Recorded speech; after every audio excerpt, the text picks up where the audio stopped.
Welcome back. Now we go to a previous story where Palestinian Prime Minister Mustafa Mohammed has warned that Israel has been gatekeeping on humanitarian food and efforts.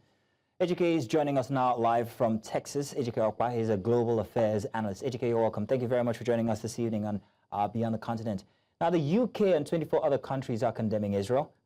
Where does the fault really lie? Who's to blame for where the Gaza crisis is now?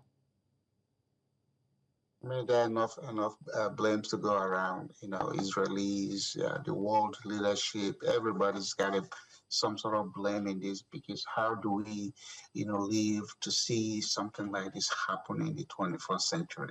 I commend what, the UK group, are doing.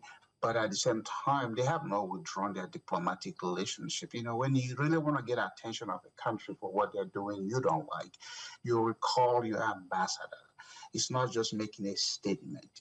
So if these countries really want to put pressure on Israel, what they have to do is they recall their ambassadors and then begin to use envoys. Because when that happens, then Israel knows,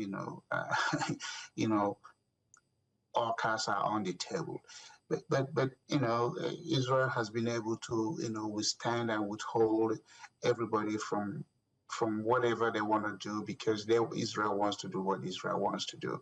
How do you deal with millions of people denying them food, medicine, and all the things they need to live a life, and that's what angers people, because these are human beings.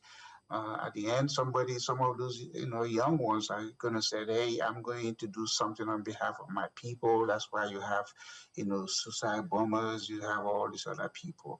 So I'm hoping that with this new push by the 24 or so countries, there'll be some reasoning with Israel, and maybe food will they'll let food in.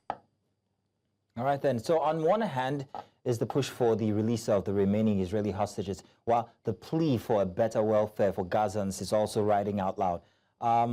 Which should come first?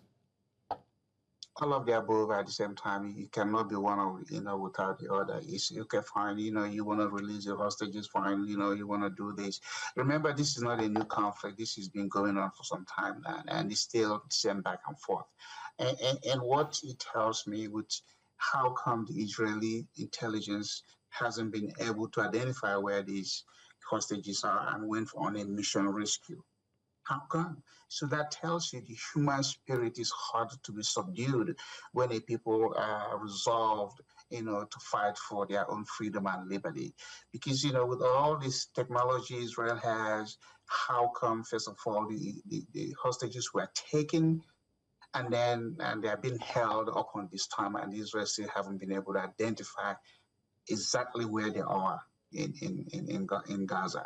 So I think it's just something that is like egg on the face of the prime minister and the Israeli intelligence. But again, this conflict about Israel and Palestinian, it's not new. It has been going on for decades, and nobody seems to have an answer or a solution. What's going to make this thing end? Well, egg on the face, indeed, it seemed like.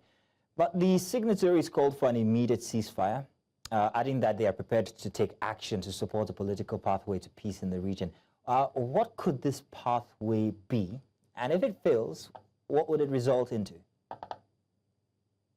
Well, I mean, if it fails, then what happens is we keep witnessing what we have been seeing for this time. And maybe, they now have a magic wand. Maybe they have identified a path to a successful, ceasefire and peaceful existence. But we are waiting to see this thing happen. Everybody comes up with, what they think is the solution. And at the same time, things just keep happening, to dishearten the world and give us a shock treatment. But it tells you, this is a case of one versus many, and one seems to be winning.